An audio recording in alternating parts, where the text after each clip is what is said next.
مباراة الافتتاح بين المنتخب المغربي وجزر القمر. تفضل شرف كمل.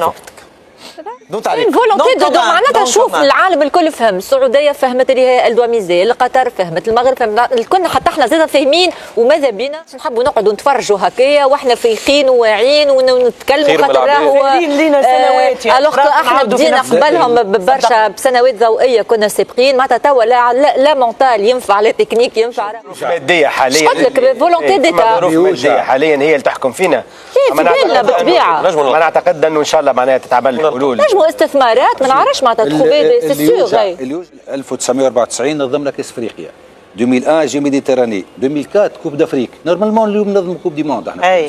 احنا ما عادش قادرين ننظموا بطوله تونسيه، ما عادش عندك ملعب، انت تحن وصلنا الدربي تلعب في مستير ما خلالوش ملعب. ايش تحكي انت على شنو سنه من نظمنا كوب دافريك، نورمالمون ننظموا كوب دي موند، يعني جات فما اراده كيف ما نحكي. نظمنا كاس العالم لكره اليد 2005 الدورات والمناسبات والتظاهرات الرياضيه الكبرى، وان شاء الله نرجعوا ان شاء الله اذا تتوفر الرغبه، وخاصه يتوفر تمويل. نعرفوا زاده باش نكونوا واقعيين الظروف الصعبه اللي تمر بها البلاد اقتصاديا، وان شاء الله نتجاوزوها. هذه البنيه التحتيه وهذه السياسه الرياضيه صح التعبير، نحكي سياسه رياضيه نتاع الاتحاد المغربي لكره القدم ادت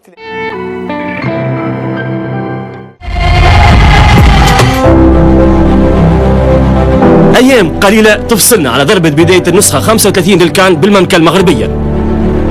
كل العيون تتجه نحو المملكة التي لا تزال تبدع وتذهل العالم من خلال عديد الإنجازات، لعل بدايتها كانت كروية داخل المستطيل الأخضر، وأخيرا وليس آخرا استكمال بنية تحتية عصرية وملاعب تعتبر تحفة معمارية داخل القارة السمراء.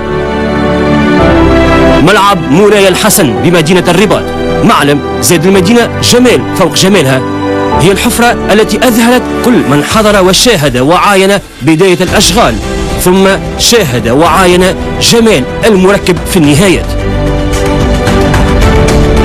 معقل نادي الفتح الرباطي اتخذ لنفسه ثوبا جديدا ارتدى وشاح الجمال استعدادا لاستقبال ضيوف الكان.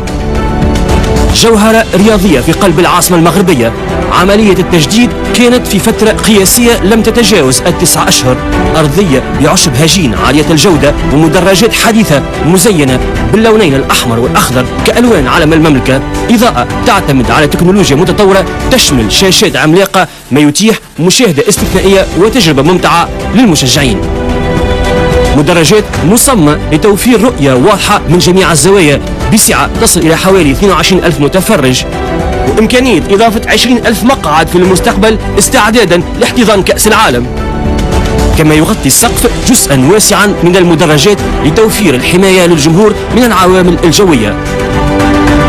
غرف ملابس تحتوي على أحدث التجهيزات، كما نجد كذلك قاعات تقوية العضلات وعديد المرافق الأخرى خاصة باستخدامات مختلفة. ملعب مولاي الحسن يحتوي كذلك على مركز إعلامي مجهز كما ينبغي لتسهيل عمل الوفود الإعلامية، بالإضافة إلى منصة صحافة تضمن كل الظروف الملائمة والمريحة للصحفيين من خلال قربها من حافة الميدان وتجهيزها بأحدث الإمكانيات، دون أن ننسى قاعات بتجهيزات حديثة لكبار الشخصيات ومرافق ضيافة مجهزة بأحدث الابتكارات التكنولوجية. تكلفة الأشغال ناهزت 80 مليون دولار. إنجاز بسواعد مغربية 100%، ساهم في تحسين وتطوير البنية التحتية للمملكة المغربية، مما يجعلها منافس قوي لكبار القوم في عالم كرة القدم.